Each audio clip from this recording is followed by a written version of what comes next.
Imagine a child who grew up in chaos, years of shouting, blame, or silence. As an adult, they don't just remember the pain, they carry it in their identity, in every relationship. That's not classic PTSD. That's something deeper, complex PTSD. So what exactly is complex PTSD? And why do so many people feel it describes their life better than the textbook version of PTSD? In this video, we're going to break down the key differences, clear up the confusion, and explore how long-term trauma shapes people in ways that often go unnoticed. You'll see why the debate around complex PTSD matters, not just for doctors, but for anyone who's ever lived through pain that didn't simply end when the event was over. Stay with me until the end, because we'll uncover a surprising truth about how society labels trauma survivors, and why those labels can change everything. 1. PTSD versus complex. PTSD. Classic PTSD usually develops after a single shocking event, like a car accident, a natural disaster, or a battlefield explosion. The symptoms are intense but specific: flashbacks, nightmares, and a constant sense of danger. Now imagine something different. Instead of one terrifying day, it's years of repeated harm, a childhood filled with neglect, bullying, or abuse. The scars don't appear as sudden flashbacks, but as deep patterns that shape how you see yourself and how safe you feel with others. Take, for example, a soldier who survived one explosion and a child who spent 10 years in a violent home. The soldier may jump at fireworks, but still sees himself as capable, even proud. The child, however, grows into an adult convinced that they are worthless, unlovable, and destined to be alone. The pain is not a single scar. It becomes the skin itself. Think of two lives unfolding side by side. One man survives a terrible car crash at 25. He can still recall the sound of metal twisting, the smell of gasoline, the blinding lights of the ambulance.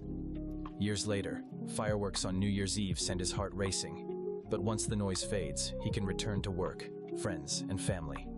His trauma is sharp, but it comes and goes. Now picture a woman who spent her childhood locked in a bedroom for hours whenever her parents were angry. No loud explosion, no single incident, just endless days of silence, fear, and shame. As an adult, she doesn't flinch at fireworks. Instead, she feels invisible in meetings, apologizes for existing, and avoids close friends because she believes she is unworthy. Her trauma isn't a wound that reopens, it's the lens through which she sees everything. And here's the catch. Two people can both suffer from trauma, but one may struggle with nightmares, while the other spends a lifetime battling shame and isolation. Complex PTSD isn't just more PTSD, it's trauma that rewires identity itself. 2. The diagnostic debate. One of the biggest confusions around complex PTSD is that it isn't officially listed in the DSM, the handbook used by most American psychiatrists. That means many professionals simply call everything PTSD and leave it at that. But the World Health Organization's ICD takes a different path. It recognizes complex PTSD as its own diagnosis, adding 3 new elements: emotional dysregulation, a negative self-view, and difficulty in relationships. Imagine going to 2 doctors in 2 countries. One says you have PTSD, the other says complex PTSD. The same symptoms, yet 2 different labels. So which is right? The DSM that ignores it, or the ICD that names it? The real issue isn't about the manuals. It's about how people finally find a word that captures their lifelong struggle, and that single word can bring enormous relief, or more confusion. 3. Complex PTSD versus BPD. At first glance, complex PTSD can look almost identical to borderline personality disorder. Both involve emotional storms, shaky identity, and messy relationships. But if you look closer, the patterns diverge. Someone with BPD often craves connection so intensely that relationships swing between love and rage, closeness and sudden rejection. In contrast, a person with complex PTSD might withdraw completely, avoiding closeness because it feels unsafe. Picture Anna, who lives with BPD. She falls in love quickly, feels abandoned at the smallest slight, and sometimes lashes out in fear of losing someone. Now picture David, who has complex PTSD. He avoids dating altogether, spends weekends alone, and secretly believes no one could ever love him. To the outside world, Anna seems too much, while David seems not enough. Both are responses to trauma, but they are different survival strategies. Let's make it even clearer. Anna might text her partner 20 times in one night, terrified that silence means rejection.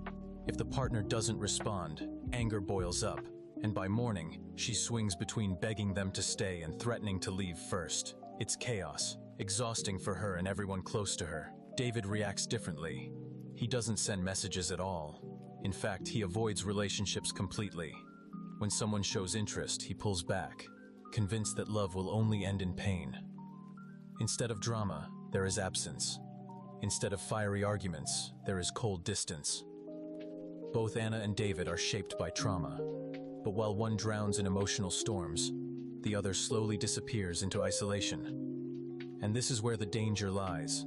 If the two are confused, people get misunderstood, misjudged, and mislabeled.